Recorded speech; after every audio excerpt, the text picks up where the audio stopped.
The gravy was still steaming when my mother smiled at me across the Christmas table and said the house was finally gone. "We closed on your grandma's place last month," she said, swirling her wine. "You were never in the will anyway." My sister laughed into her napkin. Good, she just wasted on that little office of hers. 11 faces turned to watch me crumble. I didn't. None of them knew the deed to that farmhouse, already had a name on it sitting in my purse beside my chair. And in about 90 seconds, that name was going to turn Christmas dinner into the quietest room in the county. Welcome back to Last Laugh Stories, where ordinary people meet impossible families and answer with quiet steel instead of screaming. If a story has ever made you set down your coffee and whisper, "Good for her," you're in the right place. My name is Simone Finch. I'm 34 and I keep books for the farms around Cedar Hollow. Drop a comment telling me where you're watching from, Mom, and be sure to subscribe to explain how I ended up at that table, holding a deed. I have to go back almost a year. It was a Tuesday in February, and I was reconciling the Hartley Dairy Lurgers when the call came. My grandmother Opal had taken a bad turn in the night. I was the one they called. I was always the one they called. Not my mother who lived 20 minutes across town. Not my sister Brooke who lived even closer. Me, because for 8 years I had been the one driving out to the farmhouse on Cedar Hollow Road with her pills, her tax forms, her groceries, and a thermos of coffee for the long mornings. I closed the laptop, left a note on the office door, and drove out past the frozen fields. Opal was propped up in her bed when I got there, smaller than I remembered, but her eyes were sharp as ever. She held my hand for a while and didn't say much. Then she reached into the drawer of her nightstand and pressed a small key into my palm. It was the key to an old tin recipe box she'd kept in the kitchen since before I was born. "When the time comes," she said, "you'll know where to look." I asked her what she meant. She just patted my hand and told me to drink my coffee before it went cold. I tucked the key into my coat pocket and didn't think much of it. I figured she was tired talking the way old people talk when the medicine makes the edges soft. I was wrong about that. The way I was wrong about a lot of things that year. But I wouldn't understand any of it until the house was already sold. That farmhouse was the only place I ever felt like I belonged. I grew up in town in my parents' tidy ranch house, where every conversation felt like a performance review. But summers I belonged to Opal. She taught me to snap beans on the porch and to read a feed bill so the co-op couldn't pad it. She'd spread the farm's receipts across the kitchen table and let me add the columns out loud. "Numbers don't lie, Simone," she'd say, "people do. So you learn the numbers." That kitchen was where I decided what I'd be. I opened Finch & Co. Bookkeeping at 22 in a rented room above the hardware store, because my parents wouldn't help with college and Opal slipped me her egg money to make rent. My mother thought it was beneath us. My sister thought it was boring. Opal thought it was the finest thing anyone in the family had ever done. While I was driving out there every week, my mother came twice a year, mostly to ask about the value of the land. Brooke came for holidays and left early. I'm not telling you this to sound like a martyr. I'm telling you because you have something Opal said the last good autumn we had together, sitting in her garden with dirt under both our fingernails. She looked at the house, then at me, and said it plain. "This place goes to the one who stayed." I laughed it off. I told her not to talk like that. She had years left. She didn't argue. She just smiled the way she did when she knew something I didn't, and went back to her tomatoes. I should have asked her what she meant. I didn't. I thought we had time. Opal passed in her sleep 3 days after she gave me that key. The funeral was on a gray Saturday, and I planned all of it. I picked the hymns she liked, ordered the flowers, wrote the obituary, and stood at the door thanking neighbors who'd known her 60 years. My mother, Sharon, wore black and accepted condolences like a queen receiving subjects. My father, Raymond, stood beside her and said almost nothing, which was his whole personality. Brooke spent the reception on her phone. I noticed because you notice things when grief makes everything too loud and too quiet at the same time. What I remember most is the math. Not the grief, the math. At the reception, before the casseroles were even cold, my mother leaned over and asked me what I thought the farmhouse would fetch. I thought I'd misheard her. Then Brooke drifted through the house with her camera up, photographing the hutch, the quilts, the old grandfather clock, narrating prices under her breath, like she was at an estate sale already. "That clock's worth something," she said, "and the land, Mom. The land is the real money." My father examined his shoes. Nobody asked who would feed Opal's old barn cat. Nobody asked where her garden tools should go. They asked what it was worth. I stood in my grandmother's kitchen, by the tin box she'd told me about, and felt something cold settle in my chest. I told myself it was grief. I told myself families get strange around death, that they didn't mean it the way it sounded. I thought the hardest part was already behind me, that nothing could hurt worse than losing her. I was wrong. The hardest part hadn't started yet. It started with a phone call about a will. In April, my cousin Wade called a family meeting to read the will. Wade Cobb is my mother's side, a part-time notary who runs a tax and title shop 2 towns over and always smells faintly of cigarettes and cologne. The meeting wasn't at a lawyer's office. It was at my parents' kitchen table with a coffee cake and at a folder. That should have been my first clue. Wade put on his reading glasses and announced that Opal had left everything, the house, the land, the accounts, to my mother. The beautiful daughter-in-law, he read, who cared for me in my final years. My mother dabbed her eyes. Brooke squeezed her hand. My name was not in the document at all. Not as a beneficiary, not as a witness, not even as a footnote. "You were never in the will anyway, honey," my mother said, and there was the faintest curl at the corner of her mouth. I sat very still. I am good at sitting very still. But inside, 2 things were screaming at me. The first was that beautiful daughter-in-law was a phrase Opal would have rather choked on than written. She and my mother had circled each other, like cats, for 30 years. The second was the signature. I'd seen my grandmother sign 100 documents. This signature was careful, even steady. The Opal I'd buried couldn't hold a spoon those last weeks, let alone sign her name clean. And the date typed at the bottom said, "This will was made just 3 weeks before she died." 3 weeks. I didn't say any of that out loud. I thanked Wade for his time, took a slice of coffee cake I didn't eat, and drove back to my office, with my hands steady on the wheel and my mind doing arithmetic. Here is the thing about being the family bookkeeper. People assume you only count what they hand you. They forget you also notice what's missing. That night, I sat at my desk and laid out everything I knew. The way Opal taught me to lay out a ledger. 2 years earlier, I'd driven her to an attorney's office in the county seat. She'd told me she was getting her affairs in order and made me wait in the lobby, which was very like her. She came out an hour later with a sealed envelope and a business card she tucked into her purse. I never saw the documents, but I knew they existed. So, how did a will draft a real estate attorney 2 years ago become a will notarized by Wade 3 weeks before she died? Wills can be updated, sure, but that Opal hadn't left that house in 6 months. She couldn't have driven to WDE's office, and Wade hadn't set foot at the farmhouse. I'd have known. I called him the next morning and asked plainly when exactly Grandma had signed the new will. In snorts he got vague fast. "She had me come by," he said, "last-minute change of heart. Happens all the time, Simone." I asked who witnessed it. He said he'd have to check his file. A notary who has to check whether anyone witnessed a will is a notary telling you something. I thanked him and hung up. Then I sat there a long time looking at the corner of my desk where I keep the things I can't throw away. And I remembered the business card. 2 years ago in the lobby, Opal had pressed a card into my hand just in case, and I'd filed it without a second thought. Margaret Howren, Estate Law. Before I called the lawyer, I did the reasonable thing. I asked my own family for the truth. I drove to my parents' house and asked to see the actual probate filing, the official one, not a WDE's coffee cake folder. My mother's whole face changed. "Why would you need that?" she said.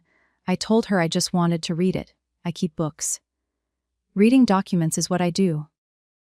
That's when she reached for the weapon she'd used my whole life. She made herself the victim. "I cannot believe you," she said, her voice wobbling.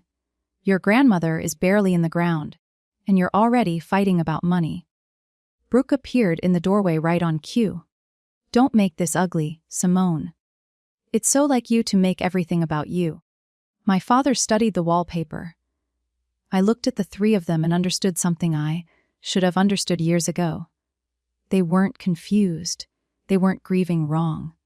They had a plan, and the plan required me quiet and ashamed and gone. So I went quiet, but not the way they wanted. I drove back to my office, and I did not call my mother to apologize, because for once I had nothing to apologize for. They thought they'd handled me. They thought the bookish daughter would fold, because she always folded, because keeping the peace had always been my job. What they forgot is what I actually do for a living. I spend my days finding the numbers somebody tried very hard to hide. I find it in the rounding. I find it in the dates that don't line up.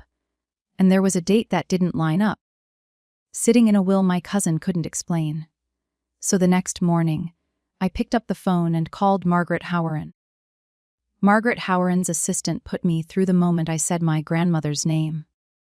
That told me something before the lawyer even spoke.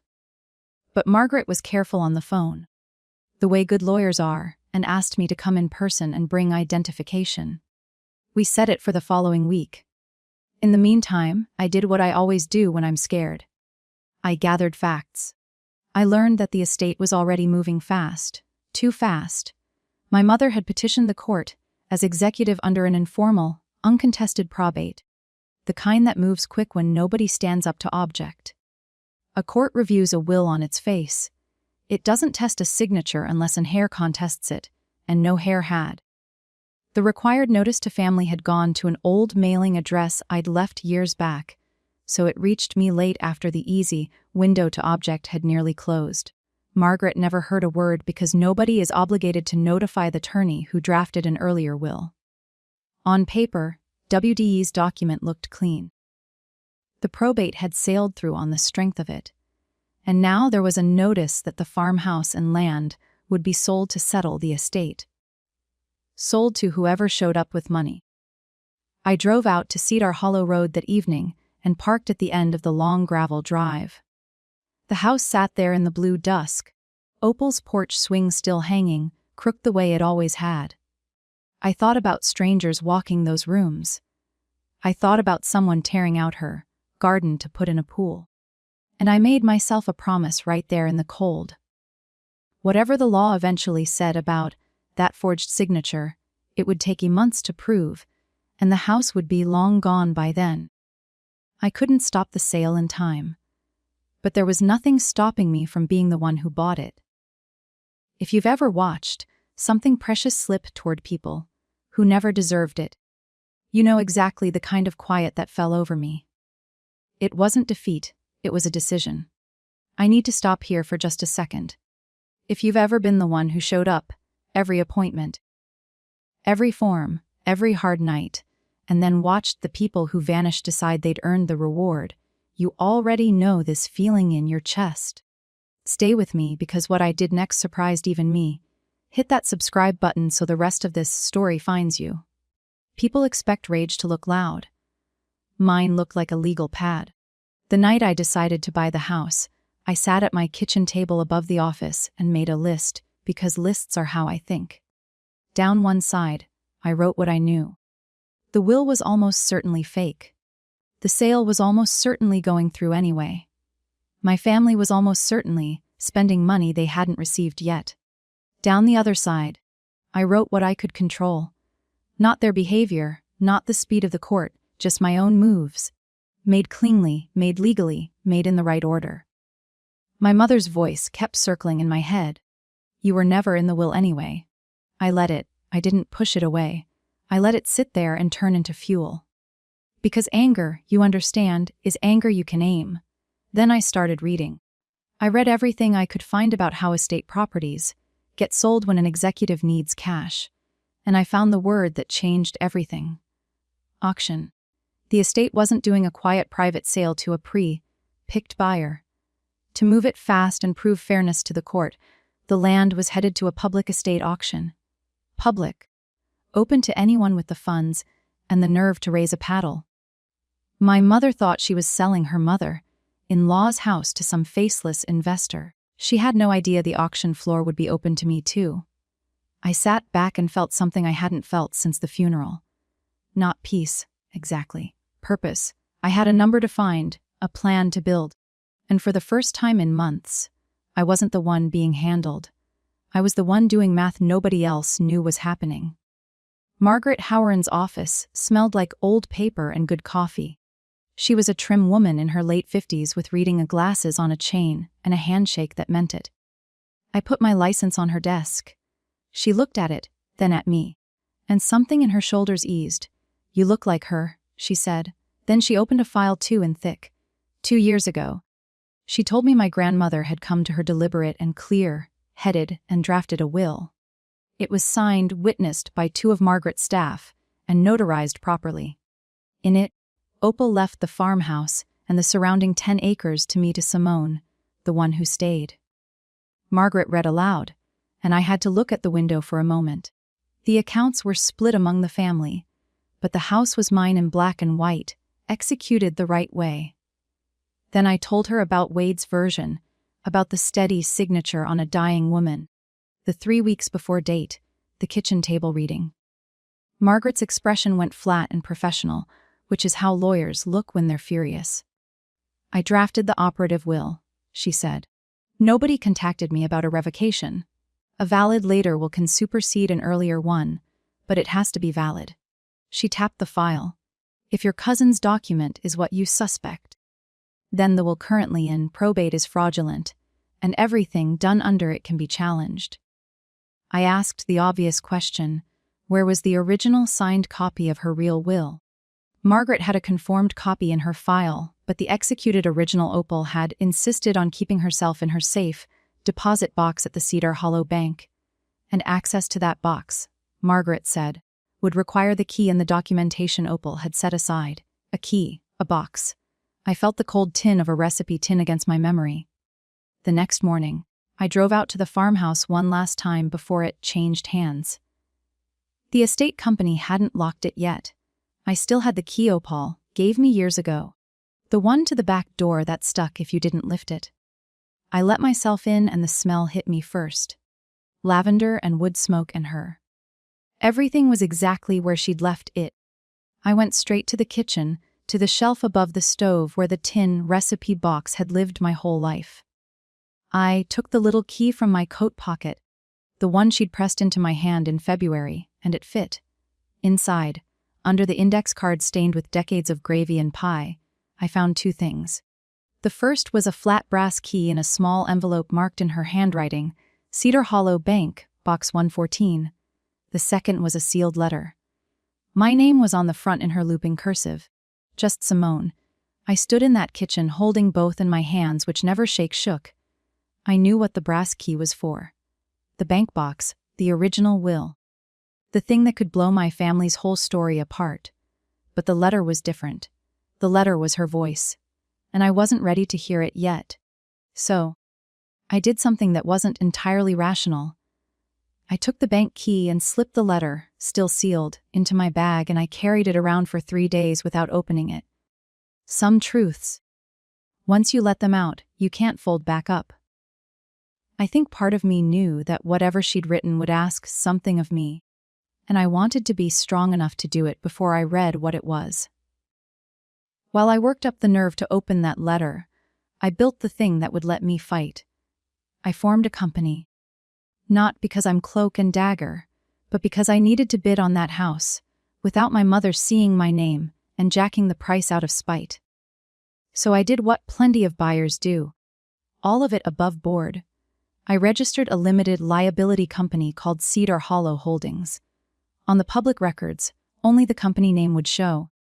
The law still required me to report myself as the true owner to the Federal Registry privately, which I did because I do everything by the book. But my family, scanning the auction paperwork, would just see a company they'd never heard of. They'd never connect it to the daughter they'd written off. Then came the harder part, money. The farmhouse and 10 acres had been appraised around 215 zalozen. That is not a fortune in the city, but it is a mountain when you keep books over a hardware store. I'd been careful for 12 years, though. I had real savings in the business. I had a small inheritance from my grandfather that I'd never touched because Opal told me to save it for something that matters. And I qualified for a mortgage in the company's name to cover the rest. I sat with my own ledgers for 2 nights, stress, testing every number, the way I'd never let a client overextend. I could do it barely, but cleanly. And there was one more thing in my favor, one cold piece of arithmetic. My mother needed cash and fast, which meant she'd set the reserve price low to guarantee a quick sale. A low reserve is a door left open. I intended to walk through it. Right in the middle of all that planning, Brooke called to gloat. She didn't know she was gloating. She thought she was sharing good news. She'd put a deposit down on a new SUV. Loaded, she said. 3rd row the works. She was paying for it, she explained, out of her share of Grandma's estate. Money that hadn't even cleared yet. I asked mildly whether that was wise before the sale closed. And that's when she said it, breezy as anything, like it cost her nothing. Oh, come on. If Grandma had left it to you, you'd just waste it on that dusty little office. There it was. The same sentence my mother had used at the will reading in a slightly different dress. You'd just waste it, as if the 8 years I'd spent driving out to that farmhouse were the waste. As if keeping someone's books and someone's company and someone's dignity intact at the end of her life were nothing. I felt the old urge to defend myself, to list every appointment and every form to make her understand. I didn't. I'd finally learned that you don't explain your worth to people who've already decided you don't have any. So, I just said, "We'll see." There was a little pause on the line, like she expected more of a fight and didn't know what to do without one. "Anyway," she said, and changed the subject to upholstery. After we hung up, I sat with my tea going cold, and I thought about the auction, now 11 days away. I thought about Brooke signing for a car with money that was about to become the most expensive mistake of her life. And for the first time, I let myself smile about it just a little, just in the privacy of my own kitchen. The night before I met Margaret to plan the bank box, I finally opened my grandmother's letter. I made tea I didn't drink and sat in the chair by the window and slid my thumb under the seal. Her handwriting filled 2 pages, steady where her last forged signature had been suspiciously steadier. She wrote like she talked. No wasted words. She told me she knew. She knew Sharon was underwater. Knew about the second mortgage and the failed ventures. Knew that when she was gone, there would be hands reaching for the house before the flowers wilted. I've watched it coming for years. She wrote, "Your mother loves money the way some people love whiskey, and she will tell herself any story to get it." Then she told me what she'd done. The real will in the bank box with Margaret's name on it. The house left to me on purpose in writing. And then the line that I have read so many times I could recite it in my sleep. If they ever tell you that you were never in my will, you put this letter on the table, and you let the paper speak. Don't fight them with shouting, Simone. You were never any good at it, and it isn't your strength. Numbers are your strength. Quiet is your strength. The house goes to the one who stayed. That's you. It was always you. I sat there a long time. Then it came. Not the pretty way people cry in movies, but the ugly hiccuping, kind that arrives when someone reaches out from past death and tells you they saw you all along. Then I wiped my face, folded the letter back along its worn creases, and put it somewhere safe, because now I wasn't just buying back a house, I was carrying out the last clear instruction of the only person who ever believed me. Let the paper speak. 2 days later, Margaret and I opened safe deposit box 114 at the Cedar Hollow Bank.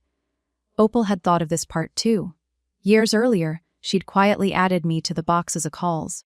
My signature already on file with the bank, so the box never froze when she died, and I could open it without waiting on any court. The brass key was mine to use. Inside was a slim folder, and inside that the executed original of her real will, signatures and seals intact, witnessed and dated 2 years back.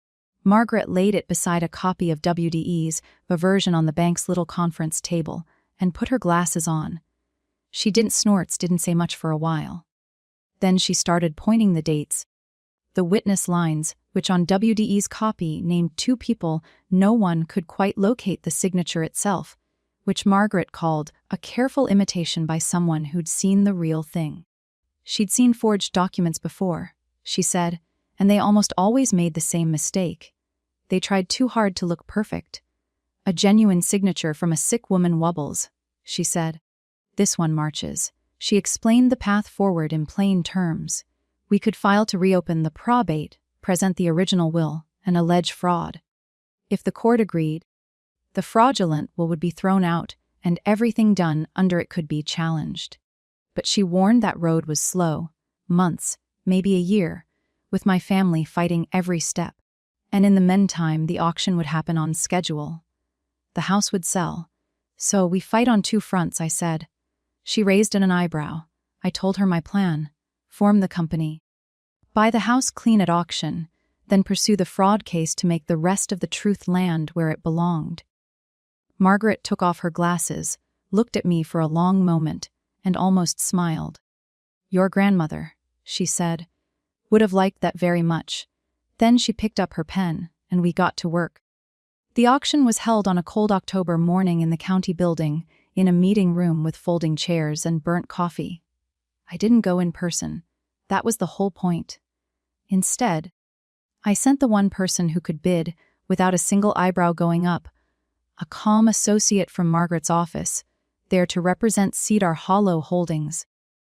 With my hard limit written on a card in his pocket, I sat in my car in the parking lot with my phone in my hand and my heart in my throat.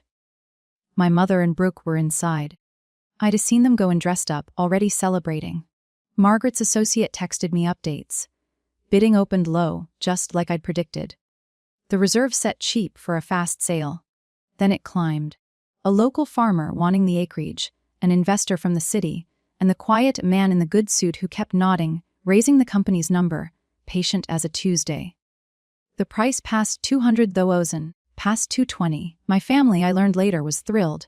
Every raise was more cash for them, and they had no idea who was driving it up or why. At 238,000, the room went still.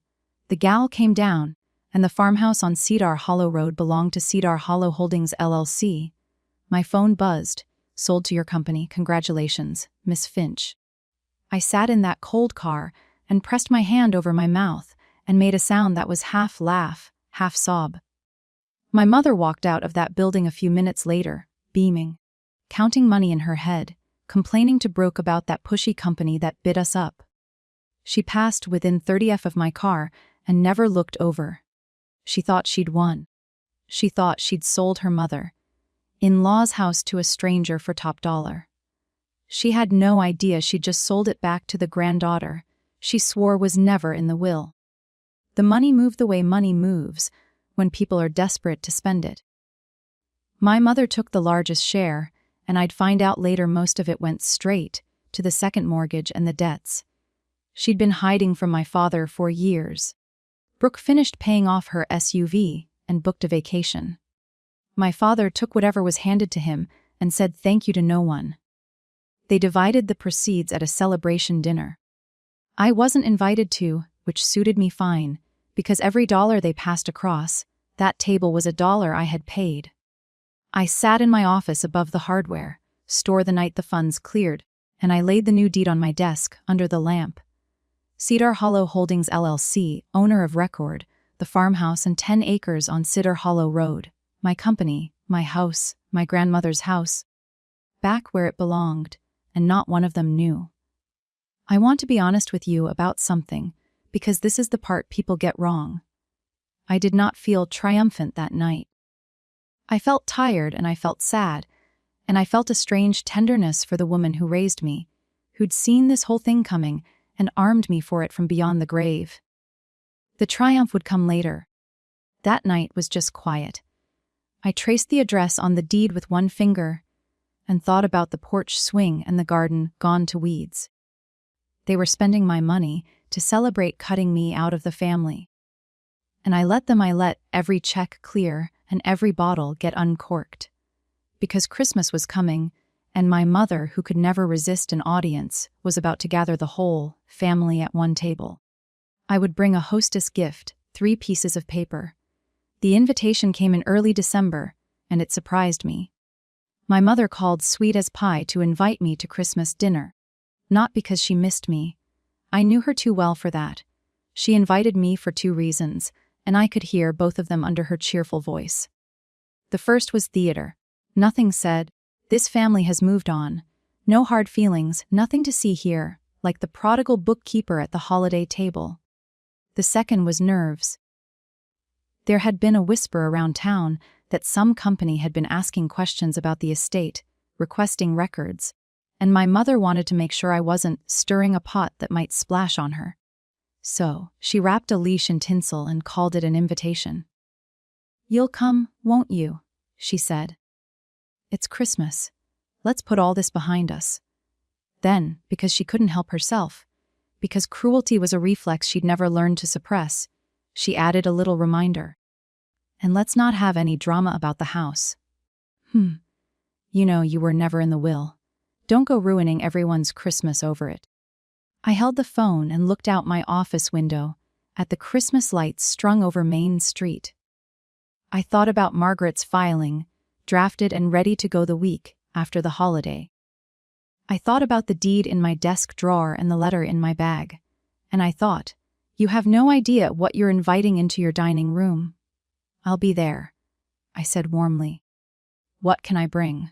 She told me just myself. I told her I'd bring myself, and I meant it. And I also meant the slim leather folder that would be tucked in, my purse beside the cranberry sauce. I said, yes, I'd bring something to the table. All right, I'd be lying if I told you I didn't wrestle with it. For a week. I went back and forth about how to do this, because how you win matters as much as whether you win. I could have done it cleanly and privately. I could have let Margaret's lawsuit land in January with no fanfare, served papers through an attorney, never said a word at dinner. Part of me, the part Opal called my good quiet, wanted that. It felt more dignified. But there was another truth I had to be honest about. They had shamed me in public at the will reading, at the funeral, at every holiday for years. They'd made me small in front of an audience. And they'd done it on purpose, because an audience made it stick. The smirk only worked because other people were watching. So maybe the truth deserved the same room the lies had used. I pulled out Opal's letter and read it again. Don't fight them with shouting. Let the paper speak. And there it was, my answer in her hand. I wasn't going to scream. I wasn't going to throw wine or make a scene, or say the cruel things I'd rehearsed in the shower. I was going to sit at that table, calm as a frozen pond, and set 3 documents down and let them do the talking. No raised voice, no insults, just facts laid in order the way I lay out a ledger. That week, I signed the authorization for Margaret to file the petition to reopen probate the first business day after Christmas. The legal machinery was set. The dinner would just be the moment the family learned the truth from me instead of from a process server. I picked out what I'd wear, something plain, something Opal would have called sensible. The thing about a lie with more than one person in it is that it's only as strong as its most frightened member, and Wade was getting frightened. I heard about it secondhand, then saw it for myself. Word had reached him that a company had requested the full estate file from the county, including the probate documents and the will he'd notarized. To a crooked notary. That is the sound of a floor creaking in a house he thought was empty. W.E. called my mother in a panic. I know because I happened to stop by my parents on a pretext 2 days before. Christmas dropping off a poinsettia, like a good daughter, and I heard her on the phone in the kitchen, her voice low and sharp. "Stop calling here," she hissed. "Nobody is investigating anything. You did your job. You got paid. Now act normal." A pause. "Because if you fall apart, Wade, you take all of us down, including yourself. So get a hold of yourself. She hung up hard. I stood in the hallway with my poinsettia and my pleasant face and filed the whole thing away. So Wade had been paid. She'd said it herself. You got paid. A notary doesn't get a special fee for honest work. The price list is posted on the wall. Wade had been paid for something else. The fraud wasn't just real. It was already cracking from the inside, and my mother was holding it together with threats. I drove home through the Christmas lights thinking that I might not even need to push very hard. People who build their houses out of lies spend all their energy bracing the walls. Sometimes all the truth has to do is knock politely and wait. 2 more days. I could wait 2 more days. In a small town, a farmhouse changing hands is news, and people had started to talk. At the grocery, at the feed store, at the post office, folks asked me sideways questions the way you do when you're fishing. Who'd bought the old Finch place? Was it going to be torn down? Some developer. Somebody heard? I kept my face neutral and said I didn't know much, which felt strange, lying by omission to neighbors who'd loved Opal. But one moment cut through me. I was at the hardware store downstairs from my office when old Mr. Patry, who'd farmed beside my grandmother for 40 years, stopped me by the nails. I heard whoever bought Opal's place means to keep her garden, he said, voice rough. Heard they're not tearing anything down. That true? Somebody at the title company must have talked. I looked at him and I couldn't lie about that one. It's true, I said. The garden stays. His old eyes went bright and he gripped my arm. Good, he said. She'd be glad. That woman loved her tomatoes more than most people love their kin. Then he went back to his nails and I stood there blinking. Because that was the whole thing, wasn't it? That was why I drained my savings and mortgaged my future and built a company with a careful name. Not to ruin my family. Not even really to win. I bought that house to keep a promise. To keep her garden in the ground, and her name on the land and her porch, swing creaking in the same crooked way it always had. The revenge, if you want to call it that, was almost a side effect. The real thing was simpler. Somebody in this family was going to remember the woman, not just the money, and it was going to be me. The night before Christmas Eve, I sat at my kitchen table and got my folder ready. I have done this for clients 100 times, assembled the documents that tell a true story in the right order. I'd never done it for myself before. I laid out 3 pieces of paper. The first was a copy of the deed. Cedar Hollow Holdings LLC, owner of record, the farmhouse and 10 acres, dated the day of the auction. The second was the conformed copy of my grandmother's real will. Margaret's seal in the corner. My name in the body. The house goes to my granddaughter Simone, the one who stayed. The third was Opal's letter, the one in her own hand, the one that said, "Let the paper speak." I slid each into the leather folder in the order I'd reveal them. Deed first to show I owned it. Will second to show it was always meant to be mine. Letter last, because the letter was the heart. And you save the heart for the end. I sat back and looked at the little stack. 3 pages. 1 quiet sentence to go with them. Already chosen, already rehearsed until it had no shake left in it. That's all it would take to turn my mother's victory dinner into the worst night of her life. I won't pretend my hand didn't hover over that deed for a long moment. Once I set this down, there was no picking it back up, no going back to being the daughter who kept the peace. I'd be the daughter who told the truth, and they would never forgive me for it. I closed the folder. I'd made my peace with that price weeks ago. Some things are worth not being forgiven for. I went to bed and to my own surprise, slept like a stone. On Christmas Eve, my father did something he had never once done in my life. He came to me. I was closing up the office when I saw his truck idling at the curb, exhaust pluming in the cold. He came up the stairs slow, hat in his hands, and stood in my doorway looking older than I'd ever seen him. "Your grandmother," he started, then stopped. He tried again. There were papers I signed as part of the probate. He turned the hat in his hands. I didn't read them close. I should have read them close. It was as near to a confession as Raymond Finch had in him. I waited, because I'd learned that men like my father say the real thing only in the silence you leave for it. Wade put it in front of me. He said finally, "Your mother said it was just formalities." I knew something wasn't right about it. I signed anyway. There it was, he knew. Not every detail maybe, but enough. He'd known something was wrong, and he'd chosen the easy quiet over his own daughter, the same as he always had. I felt the old ache, and under it, something steadier. I didn't yell. I didn't absolve him either. "I know you did, Dad," I said.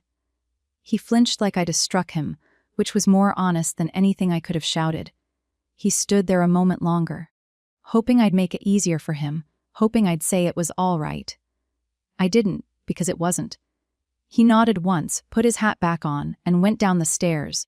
I watched his taillights disappear and thought, tomorrow you'll learn the rest. I almost felt sorry for him. Almost. Christmas Day. I dressed in the plain sweater Opal would have approved of, and drove across town to my parents' house. It's not far, the town being what it is. Maybe 10 minutes from my place above the office to their ranch house on the nice side of the school. I made the drive I'd made 1,000 times, past the same lit-up lawns and inflatable snowmen, and I was calm in a way that surprised me. The folder sat in my purse on the passenger seat. I didn't rehearse anything on the way. I'd done all my rehearsing. Now I just drove and watched the town go by and let myself feel the weight of what I was about to do settle into something solid. I thought about Opal teaching me to add the columns out loud at her kitchen table. Numbers don't lie, Simone. People do. I thought about how long I'd let people lie about me to my face in front of others, and how I'd swallowed it for the sake of a peace that only ever protected them. That was over. I parked behind Brooke's enormous new SUV, the one she'd bought with my money, and I sat for one breath with my hands on the wheel.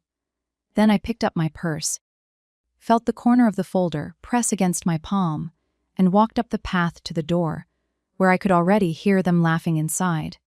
Before we go in, let me ask you something. If a story has ever reminded you that dignity can be louder than shouting, do me a favor and comment. The one who stayed. So, I know you're still with me. Now, let's go to dinner. The dining room was warm and bright and smelled like a holiday should. Pine and roast and cinnamon. My mother had outdone herself, the good china out, candles lit, a centerpiece of red and gold. The whole cast was there, my father at the foot of the table, quiet. Brooke and her husband Travis, near the middle already a glass of wine, in my Uncle Gary and his wife, and to my private satisfaction Wade, sweating slightly in a sweater parked near, then like a man who wanted to be close to the door. My mother presided at the head, glowing refilling glasses, queen of a kingdom she thought was secure. She greeted me with a hug that was all performance and seated me on her right, the place of honor, so everyone could see how gracious she was being to the difficult daughter. I let her. I complimented the table. I passed the rolls. I asked Travis about his job and admired the tree. I was by every account a perfectly pleasant dinner guest. Inside I was as still as I've ever been. We ate. We toasted the season. And then between the main course and the pie, my mother tapped her glass with her fork and said she had a little announcement to make. A bit of family news worth celebrating. Here we go, I thought. Here we go. My mother stood wine glass raised, and the table quieted for her the way it always did. I just want to say, she began, what a hard year it's been losing Mother Finch. She pressed a hand to her chest, but we got through it together. As a family, and I'm happy to share that we finally closed the sale of her house last month. It's done. We can all move forward now. Glasses lifted around the table. Brooke said, "Cheers, Mom." Then my mother's eyes slid to me and the smirk came out. The one I'd been waiting for. The one that needed an audience to work. "I know that's been a sore spot for some," she said lightly, swirling her wine, looking right at me. "But honestly, sweetheart, you were never in the will anyway. There's no shame in it. Grandma just knew who'd handle things responsibly." A few uncomfortable chuckles. Travis studied his plate. My father went very still. The whole table waited to see if I'd cry or argue, or slink off the way I always had, the way I was supposed to. I set down my fork. I didn't reach for my folder yet. Not yet. I just looked at my mother and let a small silence stretch, the kind that makes confident people start to wonder. Brooke, who never could stand a silence, rushed to fill it. She laughed. That bright, careless laugh she'd had since we were kids, and she lifted her own glass toward me like she was doing me a kindness. "Don't feel bad, Simone," she said. "Honestly, it's for the best." Good. You just have wasted it?" There it was again. The second knife, the matching one. "You just waste it," said in front of everyone on Christmas with a smile. Like it was a thing you could say to your sister between the turkey and the pie. Travis murmured, "Brooke, come on." But she waved him off, pleased with herself. My uncle shifted in his seat. WDE reached for his water and missed the glass on the first try. And I sat there in the place of honor on my mother's right hand and felt the last bit of hesitation leave my body. They'd had their say, both of them in public on record in front of every witness at that table. They'd made themselves perfectly clear. I picked up my napkin, folded it, and set it beside my plate, slow and deliberate, the way Opal used to when she'd decided a conversation was finished. Then I reached for my wine.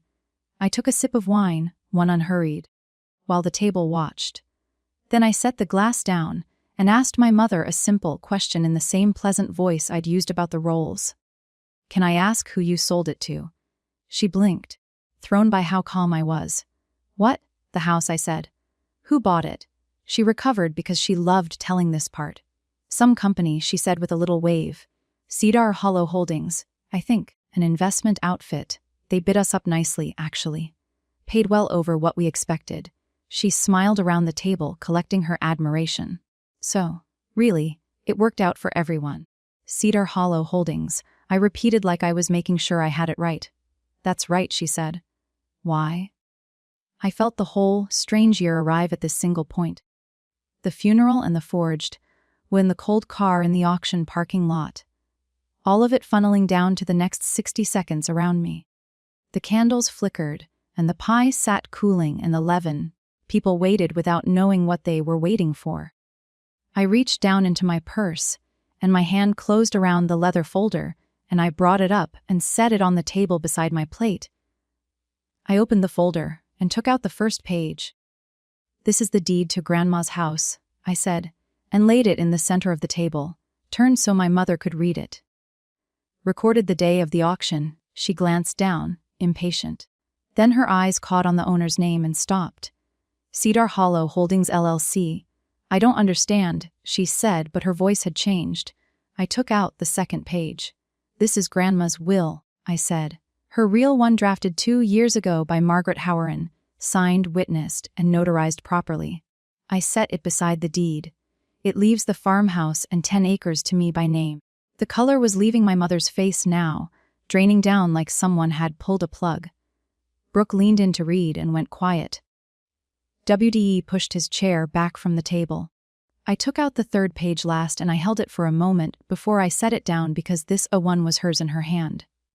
"And this," I said, "is the letter she left me. The one that told me exactly what you'd do." The table had gone so quiet I could hear the candles. Every eye moved from the papers to my mother to me. I folded my hands and let them look. My mother looked up from the papers, and for once in her life she had nothing to say. So I said it for her in a voice as level as a countertop. "Cool," I said. "I hope you enjoy the cash. A beat since I'm the one who bought it." The words landed soft and detonated slow. "Cedar Hollow Holdings is mine," I said. "I formed it. I bid on it. The money you all spent this fall. The mortgage, the SUV, the vacation, that was my money. I'd bought Grandma's house back from you, and not one of you noticed." My mother's mouth opened and closed. Then she found her voice, and it came out the way I knew it would, loud, scrambling, furious. "That's a lie," she said, half standing, her wine tipping and bleeding across the white cloth. "That's not Wade. Tell her. Tell her that will isn't real." But Wade was already on his feet, gray as ash, backing toward the door, muttering that he had to go, that he wasn't part of this. I didn't raise my voice. I didn't have to. I just put one hand flat on Opal's letter and looked at my mother across the ruined tablecloth. You said I was never in the will. I said. You were right because the one I was in you replaced and I have the original. The candles burned. Nobody moved. The table went silent. Not the polite silence of a lull, but the deep ringing silence of a room where everyone has understood something at the same instant, and no one wants to be the first to speak. Brooke had gone the color of the tablecloth. I watched her do the arithmetic, watched it cross her face as she realized the giant SUV in the driveway had been bought with money that was about to be clawed back. Money that had never really been hers. Her hand drifted off her wine glass. My father had his eyes shut. My uncle stared at his plate like it might tell him what to do. And I looked at my sister, who had laughed and said I'd waste it, and I gave her the only answer that mattered. Turns out I didn't waste it, I said quietly. I bought back the only thing in this family that was ever worth keeping.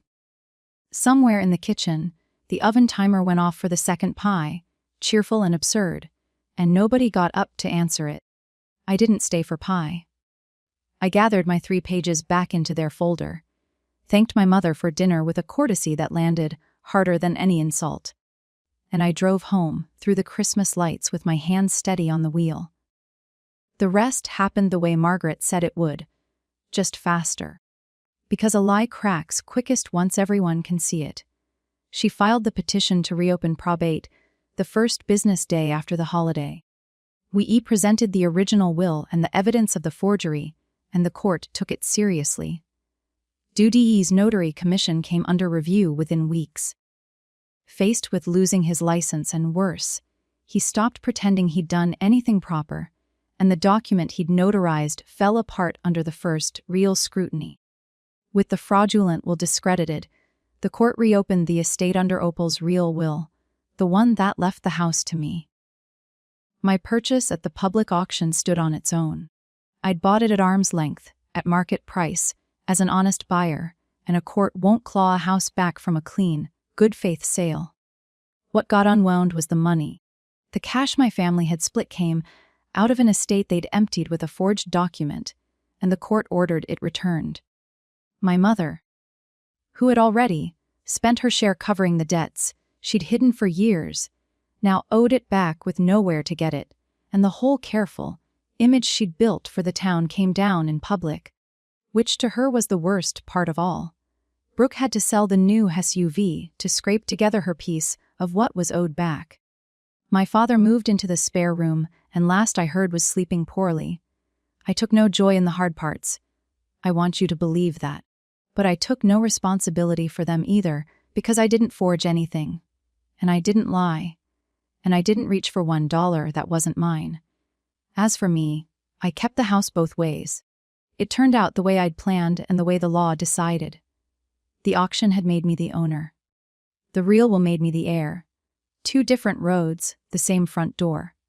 That spring, I drove out to Cedar Hollow Road, fixed the crook porch swing, and turned the soil in Opal's garden with my own hands. Mr. Patry came by with tomato starts and didn't say much, which was its own kind of blessing. I left the door open for my father once with a single condition. It's open, I told him, when you're ready to be honest. He hasn't come yet. Maybe he will. Maybe he won't. Either way, the garden's in and the swing cacks the way it always did. Here's the thing I learned. Sitting in that quiet house that used to be hers. Family can vote you out of the story all they want, but the people who actually stay are the ones who get to keep the house and the name and the truth. That's where I'll leave it tonight. The smirk, the toast, the 3 pieces of paper on the Christmas tablecloth. If you've ever been the one who stayed while others showed up only to collect, then this story was for you. So do one quiet thing for me this week. Go check the paperwork on the things that matter, the deeds and the wills and the promises, gently and early, long before you ever have to raise your voice. Comment the one who stayed. If you made it to the end with me, share this with someone who needs to hear it, and subscribe to Calm Drama Stories, because there's always another family and another table and another truth waiting to be set down.